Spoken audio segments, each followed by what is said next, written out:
Hi, in this video, I'm going to be teaching you about iron metabolism.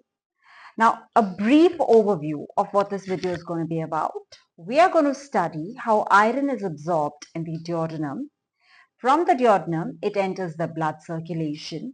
The blood carries it primarily to the bone marrow, where it is utilized for synthesis of red blood cells, and a part of it is also carried to the liver, which is where it is stored as hemosiderin and ferritin.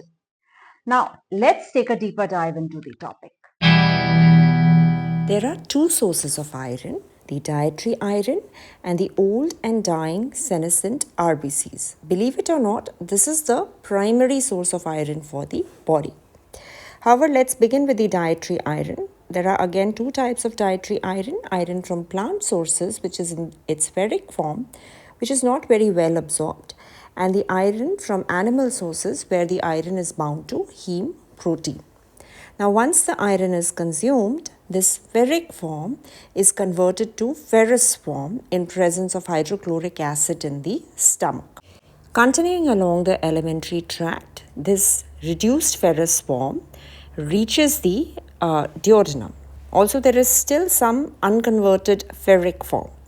Now, let's enlarge here, and we are looking, this cell here is your intestinal cell, and out here you have another enzyme known as ferroreductase, and this ferroreductase will convert any remaining ferric form to ferrous form. Now, vitamin C is a coenzyme for this reaction. That's why vitamin C is absolutely vital for iron absorption. Now that we have our ferrous iron here in the intestinal lumen, we look at another transport protein which is known as DMT1. DMT stands for dimetal transporter, which will get your ferrous iron inside the cell. Now, this reaction is a proton-coupled reaction. It's linked with proton pumps. So all your drugs which are proton pump inhibitors, the most commonly used are your azole drugs, pantoprazole, omeprazole, they will affect iron absorption as well. So next time you have a hangover and you just want to pop a pantoprazole, please think carefully. Jokes apart, your ferrous iron has reached inside, and this ferrous iron is highly reactive. It can undergo Fenton reaction with the water in the cell, resulting in formation of hydroxyl ions, which can lead to DNA damage and oxidation of lipids in the cell membrane. Oh, another important point to note is that this DMT1 is also responsible for transport of other divalent ions like copper and manganese into the enterocyte. Now, coming back to our ferrous iron inside the enterocyte, it can either be stored in the enterocyte as ferritin, which is your storage form of iron, and this is excreted in the feces when the lining mucosa of the small intestine sheds. Secondly, it can be immediately utilized by the mitochondria for the oxidation reactions. Thirdly, it can be transferred to the blood. Now, the iron bound to the heme protein is absorbed via help of another transport protein known as heme transporter protein.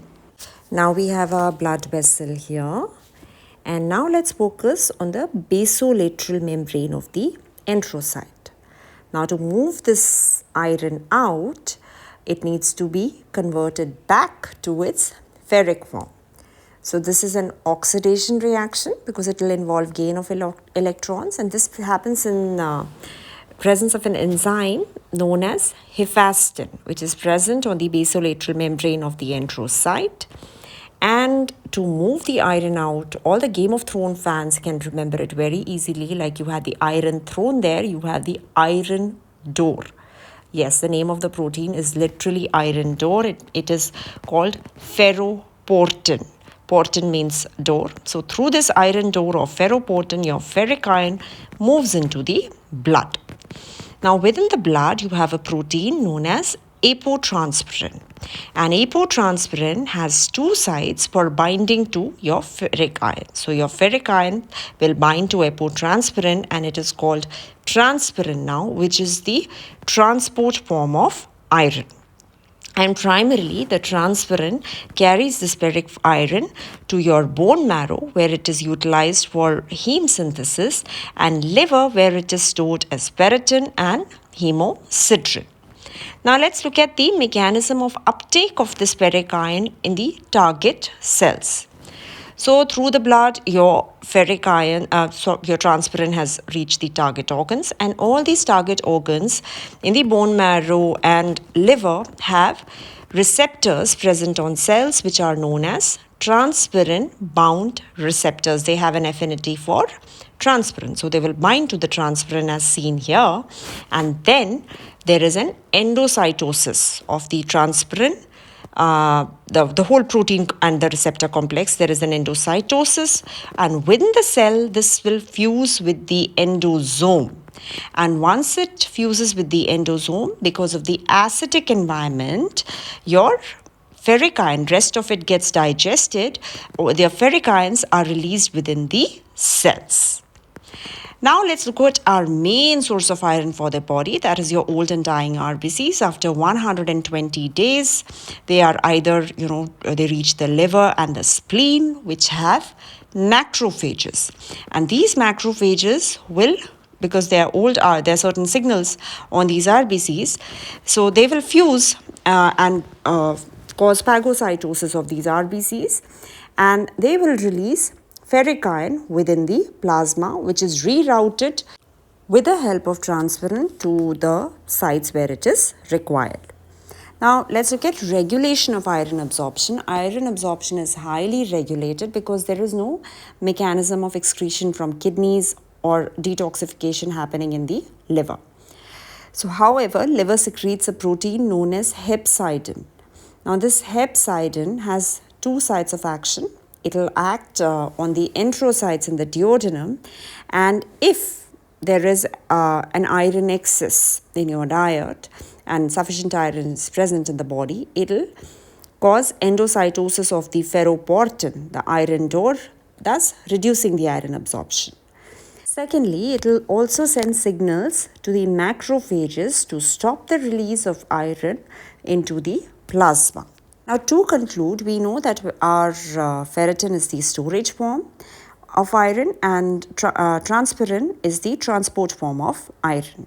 Another thing which is seen in iron studies is known as TIBC, or total iron binding capacity, which represents the maximum amount of iron that can bind to transferrin. So if you remember, our apotransferrin had two sites for binding with ferric ions. So there can be three types of transferrin. One bound which is fully saturated with ferric ions, one where the left side is occupied, and one where the right side is occupied by the ferric ion. So iron deficiency actually will develop in stages. However, it will only develop if the requirement of the body is greater than the intake. Now, what do you think will be the first step in iron deficiency? Will be depletion of your storage form, because the storage form will be depleted and that iron will be mobilized in the blood for hemopoiesis. So the first step will be depletion of your ferritin. Secondly, your hepcidin. The body tries to increase the absorption of iron by down-regulating production of hepcidin. And also your total iron binding capacity will increase.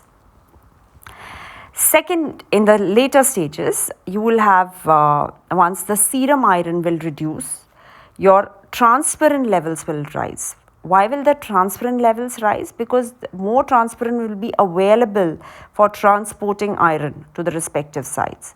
So note that your ferritin and transferrin levels are kind of inversely proportional to each other, and in the final stages of anemia there will be impaired erythropoiesis. Initially the RBCs will be normal appearing, but indices like low hemoglobin, low MCV and all will develop. It's only in the final stage of iron deficiency that you have microcytic hypochromic RBCs. And that's all for now. If you think this video was helpful, please like and subscribe us.